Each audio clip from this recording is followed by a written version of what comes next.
Voilà donc 10 ans qu'Ulysse tente désespérément de rentrer chez lui, à Ithaque. En vain. Après bien des aventures, le voilà échoué sur cette île aux confins du monde. Face au destin qui s'acharne contre lui, Ulysse a définitivement baissé les bras. Prostré, il ressasse ses souvenirs. Sans cesse, il revoit ce jour où il quitta Troie en flammes, croyant la fin de son périple toute proche.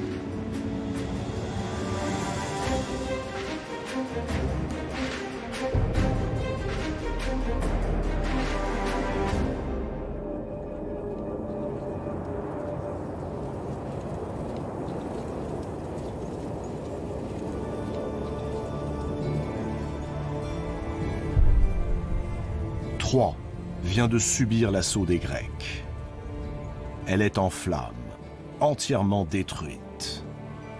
C'est la ruse plus que la force qui a permis aux Grecs de prendre la cité de Priam, grâce au cheval de bois qu'a conçu l'ingénieux Ulysse.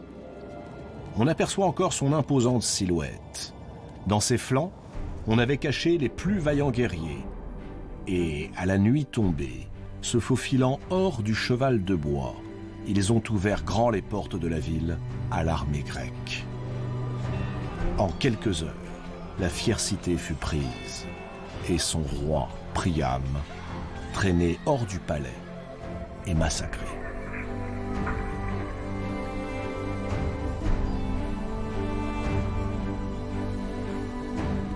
Ulysse, depuis le rivage, revoit les scènes de carnage de ces derniers jours. Agamemnon, le roi des rois, avait juré que pas une pierre ne resterait debout à Troie. Il a tenu parole. Il a même fait pire. Les rues se sont transformées en une coulée de sang. Tous les habitants, jeunes ou vieux, soldats ou civils, ont été passés au fil de l'épée lors de ce massacre qui a duré des jours et des nuits. On a violé les femmes, égorgé les vieillards, précipité les nouveau-nés innocents du haut des murailles. Les seuls survivants du carnage, la reine Hécube, sa fille Cassandre et sa belle-fille Andromaque, veuve d'Hector, le fils aîné du roi, sont devenus les esclaves des vainqueurs.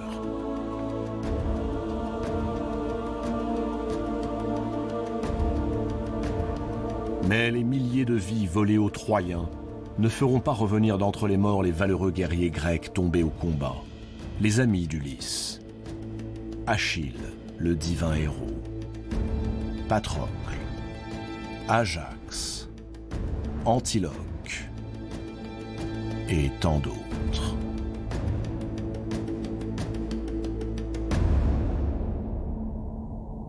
Toutes ces vies perdues.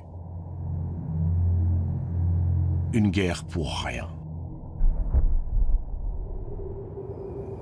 Ou plutôt, pour combler l'orgueil d'un seul homme, Agamemnon.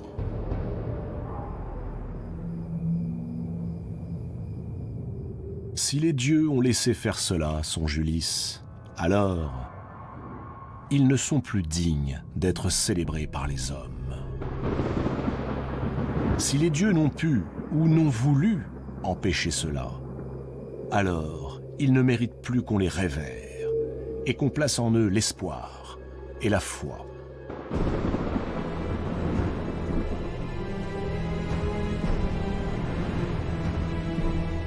En son cœur, Ulysse sent que le temps de craindre les dieux, de croire en leur justice, ce temps qui a rythmé pendant des millénaires la vie des hommes, n'est plus. Oui, si les dieux étaient justes, ainsi qu'ils le prétendent, pourquoi le monde est-il devenu ce lieu d'injustice? La vie, désormais, a le goût de l'amertume.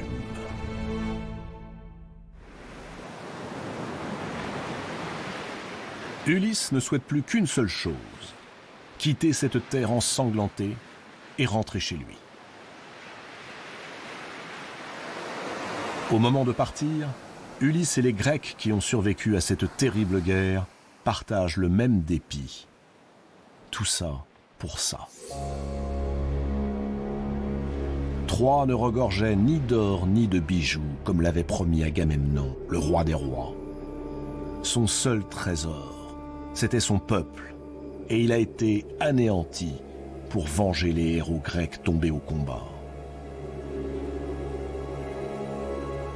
Les soldats qui ont pris place sur les navires d'Ulysse repartent vers Ithaque, les mains vides, le cœur lourd, l'âme enténébrée par leurs crimes.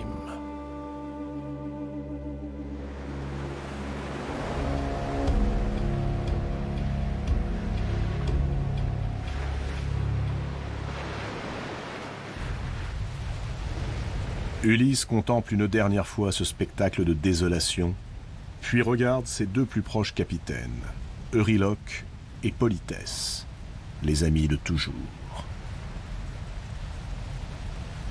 Une fatigue terrible pèse sur leurs épaules. Sur l'Olympe, Zeus a tout vu. Il a surtout tout compris. Ce qui se joue en ce moment dans le cœur d'Ulysse est la plus redoutable des menaces pour les dieux immortels. Peut-être pire que toutes les querelles et toutes les batailles auxquelles se livrent depuis toujours les divinités de l'Olympe et qui ont conduit à cette guerre de Troie qui a vu tant de vies sacrifiées.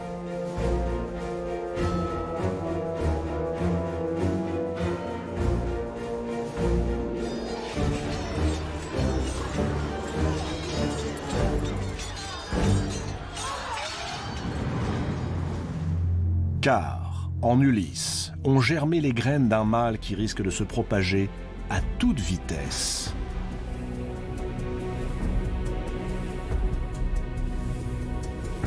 Un mal que tous les dieux redoutent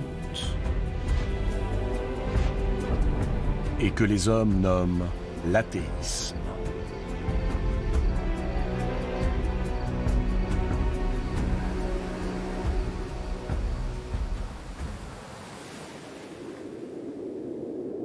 Athéna est auprès de son père. Elle est la déesse de la guerre et a protégé les Grecs pendant tout le conflit. Elle a tout particulièrement veillé sur Ulysse. Elle admire son inventivité, ses 1000 ruses. Elle vient demander à son père de faire en sorte que le retour d'Ulysse vers sa patrie, Ithaque, soit doux et paisible. Il l'a bien mérité.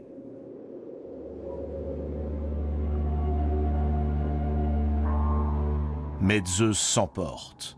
Sa fille a-t-elle oublié que si elle est la déesse de la guerre, elle est aussi déesse de la raison, de la sagesse? Que peut-on attendre du comportement nouveau d'Ulysse? Cela passera, répond Athéna. Non, ça ne passera pas. Zeus le sait. Si un homme, un simple mortel, commence à douter de la puissance des dieux, s'il abandonne toute croyance en eux, c'est bientôt leur nécessité même qui sera remise en cause. Or, poursuit Zeus, les dieux ne tirent leur puissance et leur gloire que de la croyance que les hommes placent en eux. Que les hommes se détournent, cessent de croire, de les craindre, de leur sacrifier les hécatombes, de leur rendre les honneurs, alors les dieux n'auront plus sur terre aucun pouvoir.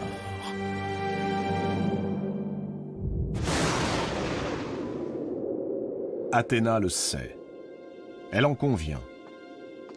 Il faut donc châtier Ulysse, tonne Zeus. L'empêcher de répandre cette idée de par le monde. Et pour cela, le faire périr sur la route du retour. Soudain, le vent se lève.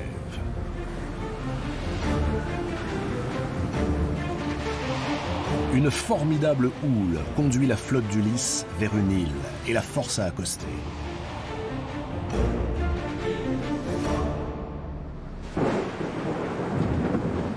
Ulysse connaît cette île. C'est Ismaros, le pays des Cyclones, qui furent les alliés des Troyens, les ennemis des Grecs.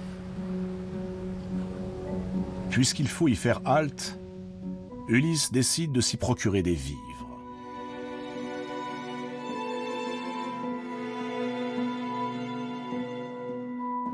Mais ces hommes outrepassent ses ordres et se livrent au pillage. Ils massacrent les Cicones, puis s'enivrent dans les tavernes.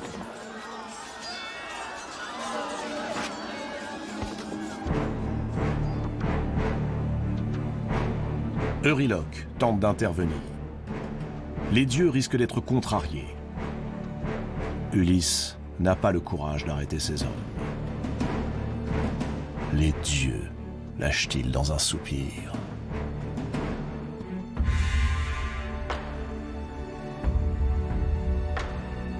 Un vieillard se jette aux pieds d'Ulysse.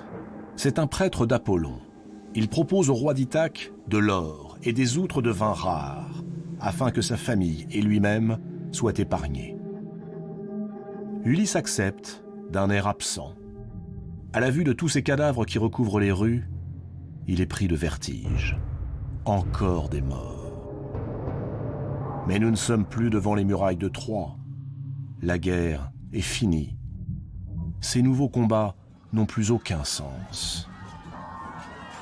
Ulysse ordonne brusquement le retour au vaisseau.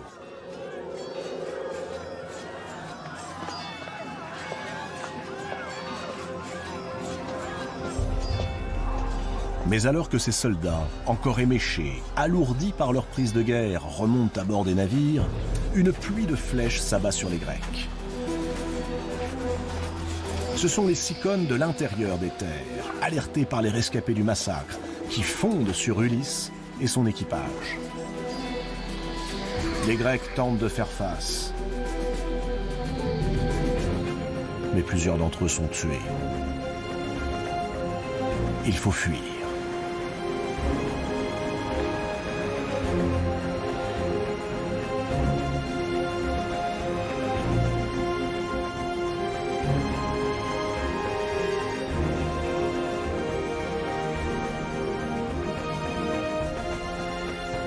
Euryloque fait alors observer à Ulysse qu'ils ont abandonné leurs compagnons morts sans sépulture. L'âme de ces malheureux continuera donc d'errer sur terre, sans but.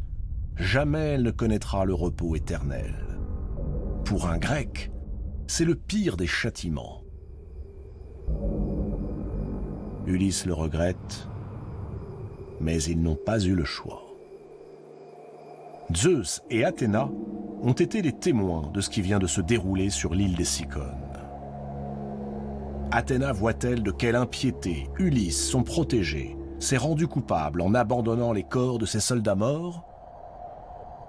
Athéna comprend la menace que représente Ulysse. Oui, il bafoue les dieux. Oui, il semble bien qu'il ait cessé de croire en eux. Mais justement, il ne faut pas le tuer, mais plutôt le ramener à la raison. Si Ulysse a réellement perdu la foi, alors le foudroyé n'empêchera pas ses idées de se propager parmi les hommes. Le récit de l'anéantissement de Troie viendra aux oreilles d'autres mortels qui, devant tant de morts qu'ils jugeront injustes et absurdes, se mettront à penser comme Ulysse. Non, ce qu'il faut, dit Athéna, c'est que Zeus la laisse protéger Ulysse, comme elle l'a toujours fait par le passé, en l'aidant dans ses épreuves.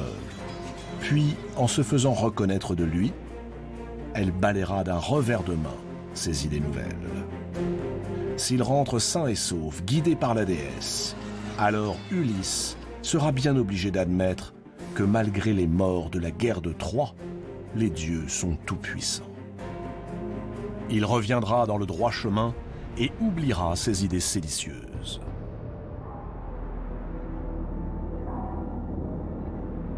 Zeus réfléchit longuement. Il n'est pas encore prêt à laisser Ulysse en paix.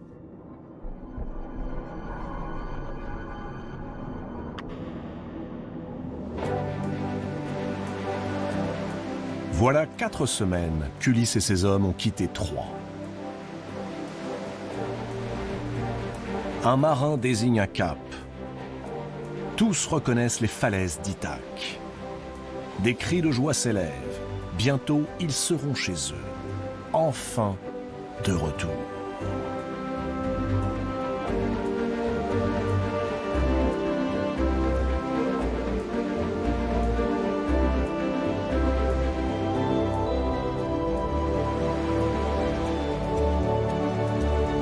Mais soudain, le ciel se charge de nuages, le tonnerre gronde.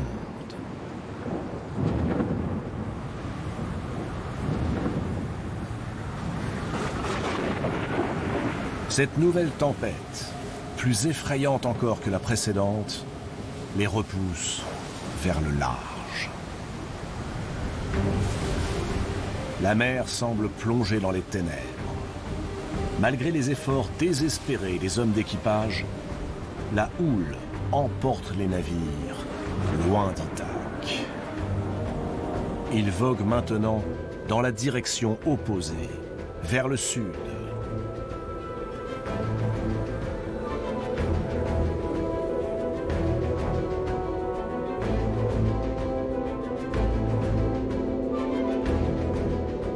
Après une longue semaine d'orage, Ulysse et ses vaisseaux abîmés abordent une terre inconnue. Ulysse décide d'explorer l'endroit afin de trouver des provisions. Il laisse 3 hommes près des navires, chargés de les surveiller, et s'enfonce dans les terres avec ses compagnons.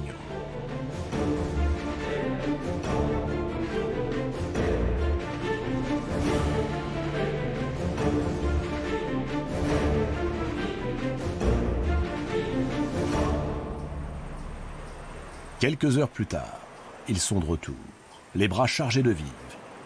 Mais les hommes à qui ils avaient confié la garde des navires ont disparu. Pour Ulysse, il n'est pas question de repartir sans eux. Il faut les retrouver, vivants ou morts. Au terme d'une marche qui leur semble interminable, ils atteignent l'orée d'un village. Des hommes, des femmes, des enfants les accueillent avec de grands sourires. Ulysse les interroge. Il veut savoir ce que sont devenus ses 3 compagnons. En guise de réponse, on les entraîne vers l'une des huttes. Leurs amis sont là, assis par terre, sains et saufs. Mais ils affichent un air béat et mastiquent des fruits étranges, de couleur rose. Ils dévisagent Ulysse comme s'ils le voyaient pour la première fois. Ulysse les apostrophe, leur parle d'Ithaque, de leur famille. En vain. Les 3 hommes ne se souviennent de rien, ni de personne.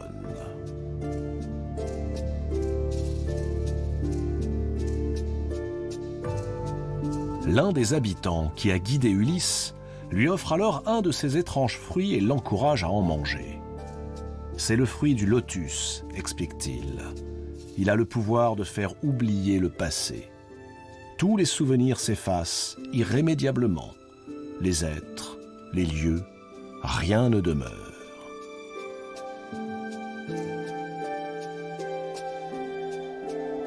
Un léger trouble envahit Ulysse. Oublier le passé. Ne plus revoir ces images qui le hantent. Ce serait donc possible ? Une renaissance.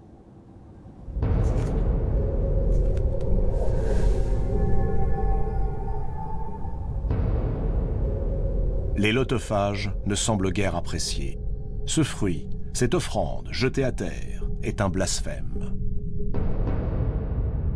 Parmi les lotophages, le ton monte, les épées sortent de leurs fourreaux. Ulysse et ses hommes doivent fuir. Ils empoignent leurs 3 compagnons, toujours frappés d'hébétude, et les traînent jusqu'au bateau.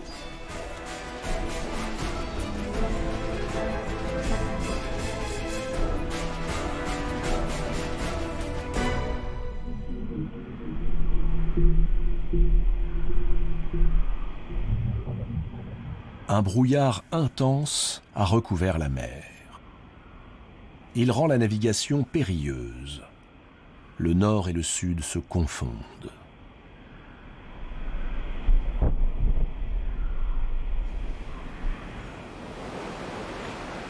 À l'aube du 6e jour, une île se dessine au loin.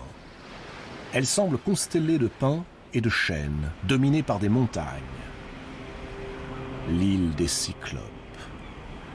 Un tremblement saisit l'équipage. Les Cyclopes sont des géants. On les dit fils du dieu de la mer, Poséidon. Ils ont la réputation d'être vindicatifs, orgueilleux et de ne respecter aucune loi. Ils ne sèment ni ne labourent, et pourtant, on affirme qu'ils ne manquent de rien.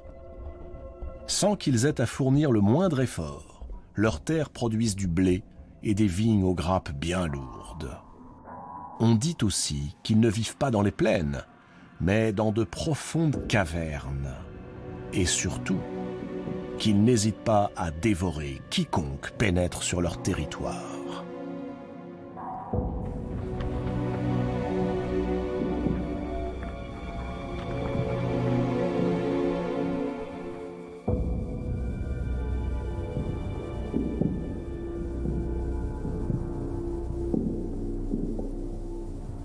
Ulysse prend la décision d'explorer l'île. Puisque le sort s'acharne et les empêche de rejoindre Ithaque, qu'ils en profitent pour découvrir les curiosités que le monde recèle. Et puis, il leur faut à nouveau des vivres et des provisions. À bord des navires, il ne reste plus que du vin, qu'Ulysse, revêtu de ses armes, emporte avec lui. Bientôt, voici Ulysse et ses compagnons devant l'entrée d'une grotte perchée en hauteur, juste au-dessus de la mer. La demeure d'un cyclope, sans aucun doute. Après s'être assurés que le lieu est désert, les Grecs se glissent dans la caverne. Elle est immense. À l'intérieur sont rangés des dizaines de paniers remplis de nourriture. Les marins, terrifiés, suggèrent que l'on emporte au plus vite les paniers et aussi le troupeau de brebis qui paît juste devant la grotte, et que l'on regagne au plus vite les navires. Mais Ulysse refuse. Il ne partira pas sans avoir vu l'un de ces mystérieux cyclopes dont tout le monde parle.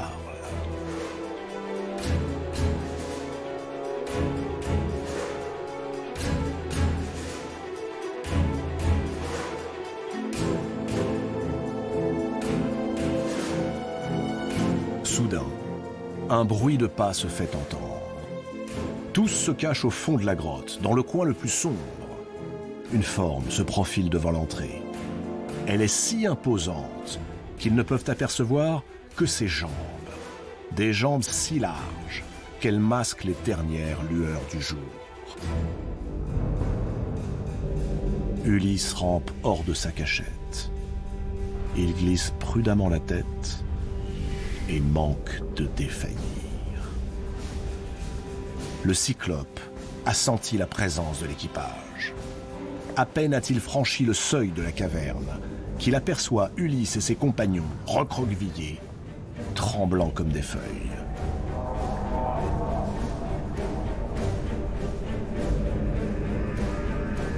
Il exige de savoir qui ils sont et d'où ils viennent.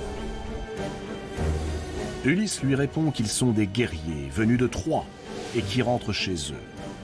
Que des vents mauvais les ont poussés vers cette île. Ils implorent l'hospitalité du cyclope.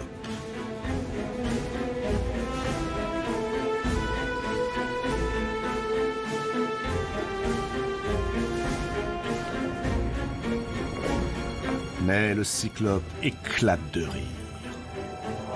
L'hospitalité?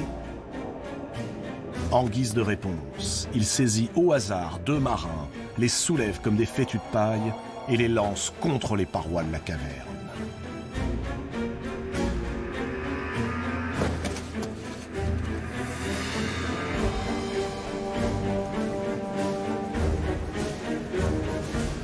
Ulysse est pétrifié.